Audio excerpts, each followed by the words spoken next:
Baik, teman-teman sekalian yang keren luar biasa ya. Selamat datang di ruang Bambang WI, ruang belajar bagi kita bersama.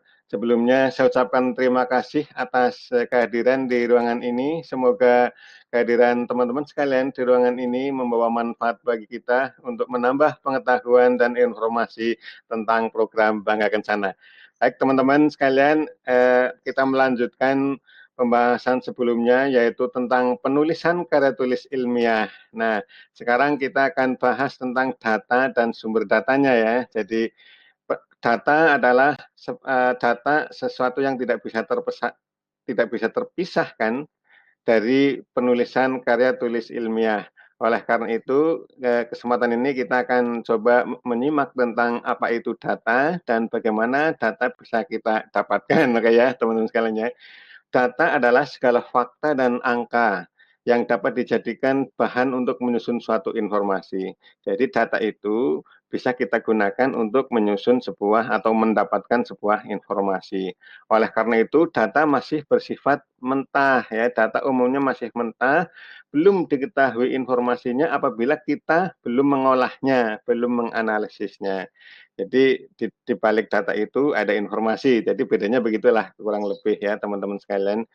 Kemudian kita akan coba telusuri jenis data. Teman-teman sekalian, data berdasarkan sumbernya terdiri menjadi dua ya. Jadi kalau kita ditanya jenis data berdasarkan sumbernya, maka kita yakin sekarang bahwa itu terdiri dari dua jenis, yaitu data primer dan data sekunder. Data primer apabila data itu kita dapatkan dari sumbernya langsung. Data itu kita dapatkan langsung dari informan utamanya gitu ya. Jadi itu adalah data primer. Kita mengambilnya langsung ke sana, upaya kita. Sedangkan data sekunder adalah data yang data yang sudah tersedia, sudah ada karena pernah dihimpun, pernah dikumpulkan oleh orang lain, pihak lain atau bahkan oleh kita ya. Itu jadi datanya sudah ada, kita tinggal memanfaatkannya. Sedangkan data berdasarkan jenis dan sifatnya terdiri dari data kualitatif dan data kuantitatif, teman-teman ya. Data kualitatif adalah data yang berupa kalimat, berupa informasi, berupa karakter, berupa flashes atau potongan-potongan kalimat ya. Jadi itu tidak berupa angka dan akan menggambarkan sebuah subjek penelitian. Itu adalah data kualitatif. Sedangkan data kuantitatif berupa angka, bilangan ya, dan bisa dioperasikan, bisa diuji dengan operasi matematika walaupun operasi sederhana seperti penjumlahan, pengalian, kemudian mungkin rasio dan sebagainya. Itu adalah data kuantitatif.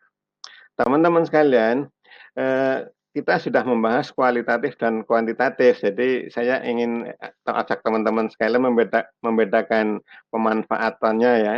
Jadi data kualitatif digunakan pada metode penelitian kualitatif.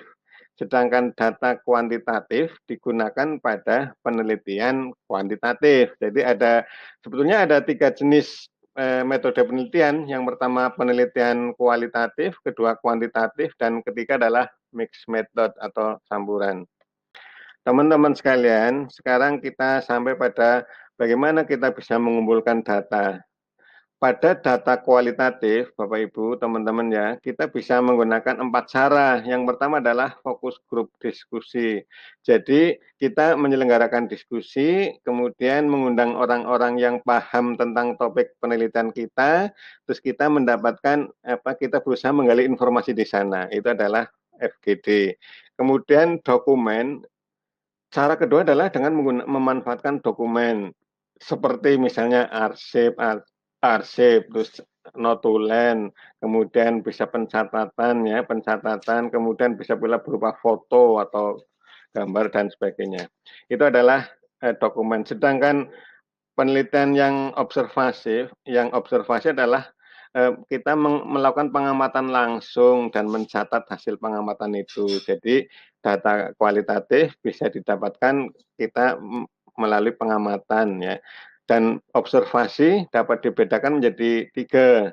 observasi partisipatif, yaitu kita turun langsung ke sana berbaur dengan subjek penelitian, misalnya kita sedang meneliti kaum nelayan misalnya, maka kita akan datang di komunitas nelayan, kita hidup di sana, berbaur di sana, berperilaku bersama orang-orang nelayan dan kita mencatat apa yang kita dapatkan di sana. Informasinya itu adalah observasi partisipatif. Kemudian yang kedua, observasi yang kedua adalah observasi tidak berstruktur. Jadi observasi kita tetap terjun di sana, tetapi apa yang akan kita dapatkan juga akan kita dapatkan secara tidak terencana di sana. Jadi tidak menggunakan desain observasi. Sedangkan observasi kelompok, Bapak Ibu sekalian, teman-teman, adalah observasi yang dilakukan oleh kelompok. Jadi kita membentuk kelompok, melakukan observasi dan berbagi tugas. Itu observasi. Kemudian yang wawancara, teman-teman sekalian, adalah wawancara. Jadi kita melakukan tanya jawab, ya, diskusi, terus tatap muka ya dengan orang yang kita perlukan. Tetapi kalau sekarang tatap muka itu tidak harus langsung, tetapi bisa melalui online ya. Jadi wawancara dengan penyebaran angket kuesioner itu kita bisa melakukannya secara online juga. Itu. Nah, lalu bagaimana wawancara yang tidak terstruktur adalah wawancara yang kita mengikuti alur pembicaraan ya, mengikuti kemudian yang perlu kita yang data yang ada kita informasi yang ada kita catat. Sedangkan wawancara tidak semi terstruktur adalah wawancara yang ada panduannya tetapi kita tidak ketat. Walaupun ada panduan, tapi kita membiarkan diskusi atau pembicaraan atau alur pembicaraan berlangsung alami itu. Tapi kita punya panduan yang harus ditanyakan. Sedangkan yang ketiga adalah wawancara berstruktur, adalah wawancara yang ketat dengan panduan pedoman. Jadi sudah jelas apa yang akan ditanyakan kepada siapa, urut-urutannya seperti apa itu ya. Itu adalah wawancara yang berstruktur. Nah, apakah wawancara berstruktur itu susah dilakukan? Ya memang agak kaku, tetapi itu perlu bagi pengumpul data yang bukan desainer penulisan. Jadi misalnya kita menyuruh meminta bantuan orang untuk wawancara, maka kita perlu membekali itu supaya pembicaraannya terarah. Itu metode pengumpulan data kualitatif, sedangkan yang kuantitatif, data bisa dikumpulkan dengan 3 cara juga. Yang pertama adalah kuesioner atau angket ya. Kuesioner atau angket ini adalah data untuk mendapatkan informasi ya, data kuantitatif. Jadi kita membuat angket, kuesioner kita sebarkan. Kalau zaman sekarang bisa menggunakan online ya. Kemudian data kuantitatif adalah data kuantitatif di pengumpulan program bank rencana bisa melalui analisis isi, teman-teman sekalian ya. Analisis isi. Lah ini dipakai biasanya di ilmu komunikasi. Kalau di kita berarti di aktivitas komunikasi, KIE atau advokasi. Kita menganalisis isinya ya, kontennya apakah sudah tepat atau belum. Kemudian untuk cara pengambilan data kuantitatif berikutnya adalah observasi, Bapak Ibu teman-teman ya. Observasi itu dilakukan seperti di pengumpulan data kualitatif, yaitu kita melakukan pengamatan, pencatatan ya, mengamati dan mencatat dengan segenap indera kita. Kemudian kita dan informasi itu berupa angka atau bilangan. Oke, teman-teman sekalian, ya berikutnya adalah kalau begitu data sekunder yang kita punya apa, Bro? Gitu kan. Nah, kalau di pengelolaan program Bangga Kencana di lapangan, teman-teman misalnya ya di penyuluh KB itu data sekundernya sangat banyak. Ada hasil pendataan, kan ada rekap dusun, rekap desa, rekap kecamatan itu merupakan data yang merupakan data sekunder bisa kita pakai untuk penulisan. Kita analisis walaupun sederhana ya, kita bisa menganalisnya. Kemudian misalnya hasil atau pencatatan laporan yang kita punya RR ya Mas, Mbak sekalian ya, RR pengendalian lapangan maupun RR pelayanan KB itu kan isinya banyak loh, mulai dari kesertaan ber-KB, Faskesnya, kemudian unmet need-nya dan sebagainya kan ada di situ.